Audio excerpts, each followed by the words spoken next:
तो शुरू करते हैं दुआ के घर से। उसकी बहन सुमिल वहाँ आई हुई है।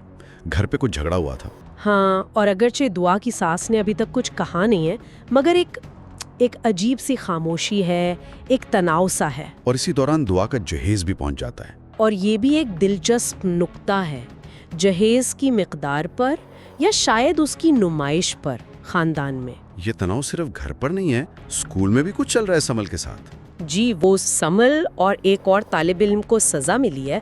प्रिंसिपल ने उन्हें रोबोटिक्स क्लब में एक साथ प्रोजेक्ट पे काम करने को कहा है। चलें अब जरा अब्दुल्ला के खानदान और उनके बिजनेस की तरफ चलते हैं। वो लेनार होल्डिंग्स वाला मामला। हाँ, वो कर्ज की वसूली के लिए असासे कब्जे में ले रहे हैं। जमीन है और एक पुरानी कश्ती। और यहाँ मुस्तफ़ा सामने आता है।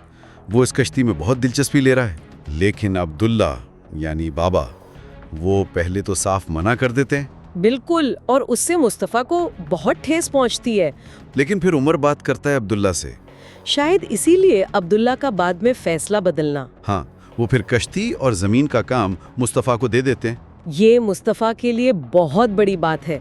लेकिन सबसे बड़ा धमाका तो शायद तब होता है जब अब्दुल्ला को खबर मिलती है जर्मनी के किसी होटल में आग लगने की। ओह हाँ, और उससे फौरन निकलना पड़ता है। और यहीं से सारा मसला शुरू होता है।